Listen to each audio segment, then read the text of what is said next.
मनीष, आप सभी का स्वागत करता हूं आपके अपने YouTube चैनल जी वर्ल्ड स्कूल ऑनलाइन में। तो फ्रेंड्स, पिछली वीडियो में हमने बात की थी विश्व की जनजातियों के बारे में और आज हम बात करेंगे विश्व जनसंख्या के बारे में। तो फ्रेंड्स, बिना किसी देरी के बढ़ते हैं हमारे आज के टॉपिक की ओर, जो कि है विश्व जनसंख्या, वितरण, घनत्व और वृद्धि। आज हम इनके बारे में इस वीडियो के अंदर पढ़ेंगे। ठीक है फ्रेंड्स, अगर हम बात करें विश्व जनसंख्या की, तो जनसंख्या का जो अर्थ होता है वह ये होता है कि एक पर्टिकुलर क्षेत्र में रहने वाला जनसमूह जो कि वहां के संसाधनों का उपभोग करता है, वह क्या कहलाता है? वह जनसंख्या कहलाता है। ठीक है फ्रेंड्स, इतनी बात होगी। अब बात करें हम इसके, अगर जनसंख्या जो फैली हुई है हमारे विश्व में, लगभग करीब 7.5 खरब की जनसंख्या है अभी वर्तमान के अंदर। ठीक है, अब इसके अंदर जो जनसंख्या है एक समान से तो फैली हुई नहीं है, यानी कि ये कहीं पर तो अधिक है और कहीं पर ये बहुत ही कम है। अगर हम महाद्वीपों में बात करें तो सर्वाधिक जो जनसंख्या वाला महाद्वीप है वो आता है अपने एशिया महाद्वीप। ठीक है, और जो न्यूनतम जनसंख्या होती है उसके महाद्वीप की बात करें तो वह आता है अपने अंटार्कटिका महाद्वीप आता है, जो कि अपने नीचे होता है, ध्रुवीय प्रदेश है जहां पर बर्फ होती है, वहां पर जीवन जीने के लिए कोई भी सुख सुविधाएं नहीं है। ठीक है फ्रेंड्स, अब बात करते हैं हम अपने वितरण के ऊपर, यानी कि जनसंख्या वितरण के बारे में जानकारी लेंगे। तो वितरण इस प्रकार है कि जो विश्व की 90% जनसंख्या है, यानी कि 90%, 7.5 खरब जनसंख्या का 90% हिस्सा मात्र पृथ्वी के 10% भाग पर ही निवास करता है। बाकी का तो इधर उधर फैला हुआ है, अगर हम बात करें इसमें कंट्रीज की, यानी कि अगर कंट्रीज में किस प्रकार से जनसंख्या है, तो मात्र 10 देश ही ऐसे हैं जहां पर विश्व की इसका जनसंख्या का 60% भाग निवास करता है। ठीक है फ्रेंड्स, तो वो 10 देश कौन कौन से हैं उनको मैं एक बार लिखा देता हूं, आप देख लीजिए। तो सबसे पहले जो उनमें देश आता है वो आता है चीन, अपने चाइना। ठीक है, फिर आता है अपने भारत, दूसरे नंबर पे आता है भारत। ये इसी सीक्वेंस में है, मतलब सबसे पहले सबसे ज्यादा जनसंख्या वाला, फिर उससे कम वाला, फिर उससे कम वाला, फिर उससे कम वाला। ठीक है, पहले नंबर पे चीन, दूसरे नंबर पे भारत, तीसरे नंबर पे बात करें तो अमेरिका आता है, संयुक्त राष्ट्र अमेरिका। चौथे नंबर पे बात करें तो चौथे नंबर पे आता है अपने इंडोनेशिया।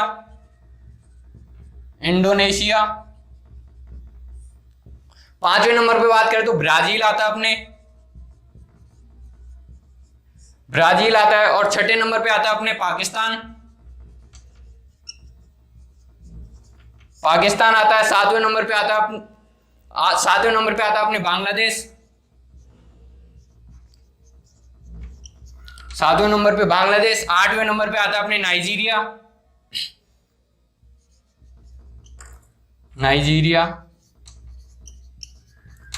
फिर आता है रूस, रशिया। ठीक है, फिर आता है जापान। ये वो 10 देश हैं जहां पर जनसंख्या सर्वाधिक मात्रा में पाई जाती है, यानी कि इन 10 देशों के अंदर जो जनसंख्या है वह कितनी है? 60% जनसंख्या निवास करती है विश्व की। ठीक है फ्रेंड्स, इतनी बात होगी। अब बात करते हैं हम अपने घनत्व के बारे में, यानी कि जो जनसंख्या घनत्व है वह किस प्रकार से है। ठीक है, तो घनत्व की बात करें हम, तो घनत्व का जो अर्थ होता है वह होता है कि एक पर्टिकुलर क्षेत्र, यानी कि अगर इसे पर्टिकुलर क्षेत्र छोड़ करके हम इसे वर्ग में ज्ञात करते हैं, यानी कि एक प्रति वर्ग किलोमीटर में रहने वाला जनसमूह को समूह होता है, उसे क्या कहते हैं? घनत्व कहा जाता है, यानी कि उस क्षेत्र का जनसंख्या घनत्व उसे कहा जाता है। अगर हम इस जनसंख्या घनत्व की बात करें तो इसमें एक सूत्र है, इसको ज्ञात करने का, जनसंख्या घनत्व को ज्ञात करने का एक सूत्र है। जनसंख्या घनत्व को ज्ञात करने का जो सूत्र है वह क्या है? कुल जनसंख्या उस क्षेत्र में निवास करने वाली, जिस क्षेत्र का अपने को ये जनसंख्या घनत्व निकालना है, वहां की जनसंख्या बटे में उसका क्षेत्रफल। जिस क्षेत्र की अपन जनसंख्या निकाल रहे हैं उसकी कुल जनसंख्या और उसका कुल क्षेत्रफल ही क्या कहलाता है? जनसंख्या घनत्व कहलाता है। यानी कि कुल जनसंख्या में अगर हम क्षेत्रफल का भाग दें तो अपने पास में क्या निकल के आएगा? जनसंख्या घनत्व निकल के आएगा। अगर हम इसे एक उदाहरण ले लेते हैं, जैसे कि ये 10,000 वहां की जनसंख्या हो गई, ठीक है, और ये 100 वर्ग किलोमीटर हो गया। यानी कि अब हम इसको देखते हैं तो 10 से 10, तो ये आ गया अपने पास में जनसंख्या घनत्व। यानी कि इसका अर्थ क्या हुआ कि 1 वर्ग किलोमीटर के अंदर कितने लोग रह रहे हैं? 100 लोग रह रहे हैं। ठीक है, इतनी बात होगी। अब बात करते हैं कि ये जो जनसंख्या होती है इसको जो प्रभावित करते हैं, यानी कि ये जो कहीं पर कम है और कहीं पर ज्यादा है, इसका क्या कारण है, किस वजह से ये कहीं पर कम और कहीं पर ज्यादा पूरी पृथ्वी पर समान रूप से नहीं है, उसके बारे में अब हम बात करते हैं।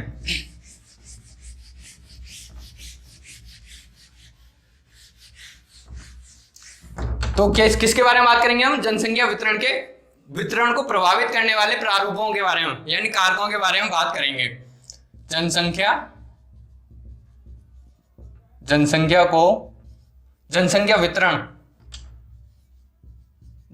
वितरण को प्रभावित करने वाले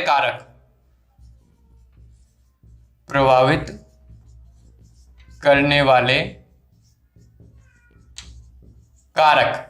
ठीक है फ्रेंड्स, अब हम कारकों की बात करेंगे। तो इसमें जो पहला पॉइंट आता है वह आता है भौतिक कारण या भौगोलिक कारण।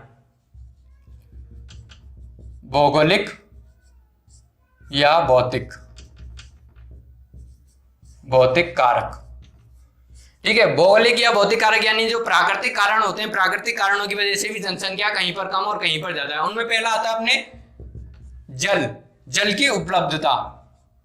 तो पहला जो पॉइंट आता है अपने वो आता है जल, यानी कि जहां, और जल हमारे जीवन के लिए बहुत ही इंपॉर्टेंट पदार्थ या तत्व है। तो फ्रेंड्स, जल जहां पर आसानी से प्राप्त हो सकता है वहां पर लोग क्या है, ज्यादा रहना पसंद करते हैं। जल अपने पीने के साथ साथ में अपने नहाने धोने, कपड़े वगैरह, और पशुओं के लिए, कृषि के लिए आदि सब कामों में यूज होता है। यहाँ तक कि उद्योगों में भी जल का उपयोग किया जाता है। तो जितने भी ये नदी घाटी होती है, नदी घाटियां जहां पर भी पाई जाती है, वो क्या सघन रूप से बसे हुए क्षेत्र होते हैं। नदी घाटी सघन बसे हुए होते हैं। ठीक है, जो इसमें जो अगला पॉइंट आता है वह आता है अपने भू आकृति, यानी वहां की आकृति कैसी है। भू आकृति की बात करें तो जहां पर मैदान होते हैं, मैदानों में रहना लोग बहुत ज्यादा पसंद करते हैं। यानी कि अगर मैं आपसे पूछूं कि आप कहां पर रहना पसंद करेंगे, एक मैदानों में और एक पहाड़ों में, दुर्गम पहाड़ों में और समतल मैदानों में, तो आप कहां पर रहना पसंद करेंगे। और मतलब सिंपल सी बात है, आप मैदानों में रहना पसंद करेंगे। मैदानों में क्योंकि वहां पे हम सड़क बना सकते हैं, घर बना सकते हैं रहने के लिए, और कृषि कर सकते हैं उस जगह पे हम। ठीक है, तो ये सारी सुविधाएं हमें पहाड़ों में नहीं मिलती। पहाड़ों में हम सड़क नहीं बना सकते और ना कृषि कर सकते, तो उनके लिए हमें कहाँ की आवश्यकता होती है, समतल मैदानों की। तो जो मैदान होते हैं वहां पर लोग ज्यादा रहना पसंद करते हैं। इसी में आता है जो गंगा नदी का जो मैदान है, गंगा का मैदान दुनिया का सर्वाधिक सघन बसा हुआ क्षेत्रों में से एक है। गंगा का मैदान सघन बसा क्षेत्र, ये जो दुनिया के सघन बसे हुए क्षेत्र हैं उनमें से सबसे इंपॉर्टेंट है गंगा का मैदान, जो सर्वाधिक सघन बसा हुआ है। अब अगर इसमें तीसरे पॉइंट की बात करें तो तीसरा पॉइंट आता है अपने जलवायु का, यानी कि जलवायु कहाँ की है। जलवायु भी अपने वितरण यानी लोगों के रहने के ऊपर प्रभाव डालती है। तो जलवायु यानी कि जहाँ पर अधिक मौसमी परिवर्तन नहीं होते हों, जहाँ पे मौसम समय समय पर बदलते रहते हों, लेकिन एक किसमें निश्चित टाइम के लिए बदलते रहते हैं। ये नहीं कि जैसे ध्रुवों पे होता है 6 महीने एक दिन और 6 महीने रात, 6 महीने मतलब वहाँ पे बर्फ पड़ी रहती है, तो वहाँ पर लोग क्या है ज्यादा रहना पसंद नहीं करते, वहाँ पर जी नहीं सकते हैं लोग सही से। ठीक है, तो ये जलवायु होती है इसका, यानी कि जो अपने अगर हम इंडिया की बात करें तो इंडिया में जो जनसंख्या है वह जलवायु के कारण ही है, जलवायु और गंगा के मैदानों के कारण। समतल मैदान है अपने इंडिया में और जलवायु यहाँ की सही है। ठीक है, लोगों के अनुकूल है जलवायु। तो यहाँ पे जितने, अगर एशिया की बात करें, विश्व में बात करें, तो दक्षिणी जो एशिया है, दक्षिण एशिया उसका भाग आता है इसके अंदर,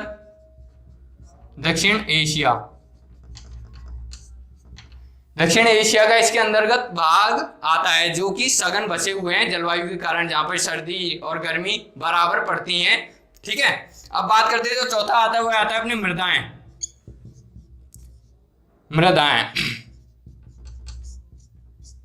मृदाओं की बात करें, यानी कि जहाँ की मिट्टी उपजाऊ हो, वहां पे उस मिट्टी में क्या हो, पानी हो, तो ऐसी जगह पे लोग ज्यादा रहना पसंद करते हैं, ताकि वहां पे अपना वो जीवन व्यापन सही तरीके से कर सकें। फसल होगी तो वो अपना पेट भर सकते हैं। ठीक है, उनकी अर्थव्यवस्था सही होगी। इस वजह से ये मृदाओं भी एक इंपॉर्टेंट टॉपिक बन जाता है अपने लिए। ठीक है फ्रेंड्स, इतनी बात होगी, आप इसे उतार लीजिए। अब हम आगे बढ़ेंगे, अपने दूसरे कारक के बारे में बात करेंगे। ठीक है, अगला है आर्थिक कारक, इसे मिटा देता हूं मैं। अगला जो कारक आता है वो है अपने आर्थिक कारक।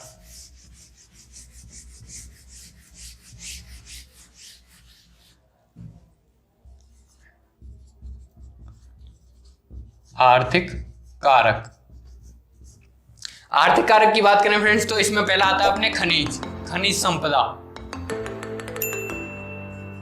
खनिज।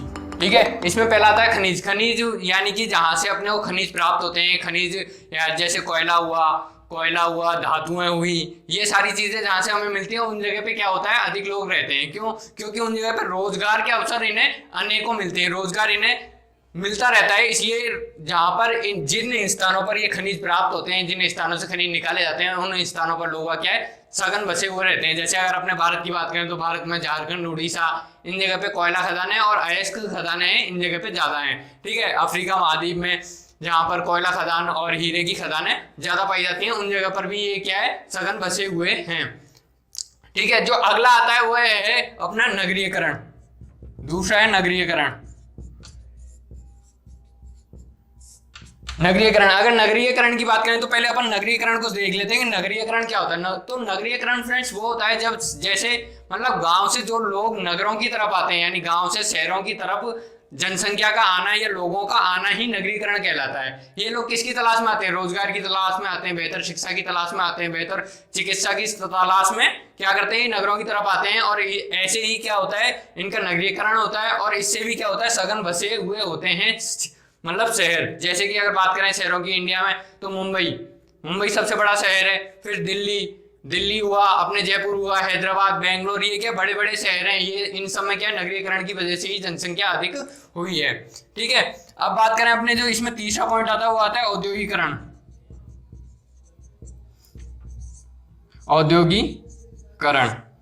औद्योगिकरण से मतलब केवल इसका आशय ये नहीं है कि इसमें मतलब कारखाने ही हो, इसमें कारखाने के अलावा चिकित्सा हुई, बैंकिंग, दुकानदार, यानी कि जो भी चीजें जो हम अपने यूज में लेते हैं अपने दैनिक जीवन में, वो सारी चीजें क्या आती हैं, औद्योगिकरण के अंतर्गत आती हैं। तो जहां पर ये औद्योगिकरण रहता है, यानी जहां पर हमें ये सारी सुख सुविधाएं मिलती हैं, लोग वहां पर जाकर रहना पसंद करते हैं। तो ये हो गया आर्थिक कारक। आर्थिक कारकों की वजह से भी क्या होता है कि जनसंख्या वितरण में प्रभाव पड़ता है। ठीक है, अब अगर हम आगे की बात करते हैं, जो अगला कारक है उसको देखते हैं, सामाजिक एवं सांस्कृतिक कारक। कौन सा कारक है? सामाजिक एवं सांस्कृतिक कारक। तीसरा कारक है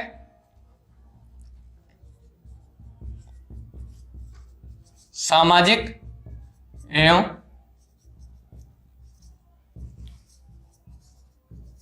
सांस्कृतिक कारक। ठीक है फ्रेंड्स, सांस्कृतिक कारक इसके अंतर्गत आते हैं। ठीक है, इसके अंदर अगर पहले पॉइंट की बात करें तो पहला पॉइंट जो आता है वह आता है धार्मिक कारक। धार्मिक कारक यानी कि जहां पर धर्म से एक धर्म के लोग जहां पर रहते हैं, एक धर्म की बहुलता रहती है, उन जगह पर भी क्या है, जनसंख्या ज्यादा निवास करती है। अपने अपने धर्म के हिसाब से लोग अलग अलग स्थानों पर रहते हैं। ठीक है, ये हो गए धार्मिक कारक, जहां पर मतलब मंदिर हो गए, बड़े बड़े मंदिर हो गए, उनके पास में भी लोग सघन रूप से बसे हुए रहते हैं, सघन रूप से बसे हुए होते हैं। ठीक है, इसी के अंदर दूसरा आता है राजनीतिक कारक। राजनीतिक कारक भी एक होता है जनसंख्या को प्रभावित करने का, ये बहुत बड़ा कारक है राजनीतिक कारक, जिसके अंदर शासन प्रशासन की गतिविधियां और कानून का सही तरह से पालन हो, कानून के रक्षात्मक तरीकों की वजह से लोग क्या है, उन स्थानों पर रहना पसंद करते हैं। राजनीतिक कारक में यही हो गया कानून की समीक्षा, कानून का सही तरह से पालन हो, सरकार प्रशासन वगैरह, ये सारी चीजें आती हैं अपने इसके अंदर। ठीक है फ्रेंड्स, तो ये बात होगी अपने जनसंख्या वितरण को प्रभावित करने वाले कारकों की बात हो गई। ये जो हमने 3 तरह के कारक पढ़े, जिसके अंदर हमने पहले भौतिक कारक या प्राकृतिक कारक पढ़े, फिर हमने आर्थिक कारक, और ये है सामाजिक एवं सांस्कृतिक कारक। इनकी वजह से क्या है, जगह जगह पर लोग बटे हुए हैं, यानी कि पूरी पृथ्वी पर एक समान से नहीं है। ठीक है फ्रेंड्स, इतनी बात होगी। अब आगे बात करते हैं हम जनसंख्या वृद्धि की। जनसंख्या वृद्धि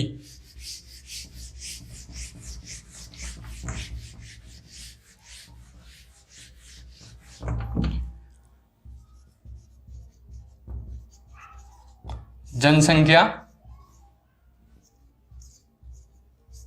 वृद्धि। तो जनसंख्या वृद्धि फ्रेंड्स मतलब केवल इतना ही नहीं है, जनसंख्या वृद्धि का अर्थ इतना ही नहीं है कि जनसंख्या का बढ़ना, जनसंख्या का घटना भी जनसंख्या वृद्धि कहलाता है। वो किस प्रकार कहलाता है, जैसे कि जनसंख्या वृद्धि का इस जगह अर्थ लिया गया जनसंख्या परिवर्तन से, यानी कि परिवर्तित किस रूप में हो रही है, यानी अगर वो धनात्मक परिवर्तन हो रहा है, धनात्मक परिवर्तन यानी कि बच्चों का जन्म हो रहा है, तो वो क्या कहलाएगा, धनात्मक वृद्धि कहलाएगी, जनसंख्या की धनात्मक वृद्धि होगी। और अगर मान लो मृत्यु हो रही है तो वो क्या कहलाएगी, जनसंख्या की ऋणात्मक मृत्यु कहलाएगी, यानी मृत्यु दर में तो बढ़ोतरी हो रही है ना। जनसंख्या वृद्धि यानी कि जन्म दर के अंदर वृद्धि हो रही है और मृत्यु दर में भी वृद्धि हो रही है, यानी कि इसका कुल मिलाकर अर्थ ये होता है कि वृद्धि हो रही होती है, चाहे वो जन्म दर में हो या मृत्यु दर में हो, उससे इसे कोई फर्क नहीं पड़ता है। ठीक है, तो ये होगी जनसंख्या वृद्धि की बात। अब आगे हम बात करेंगे जनसंख्या वृद्धि के जो घटक हैं उनके बारे में हम अगली वीडियो के अंदर बात करेंगे।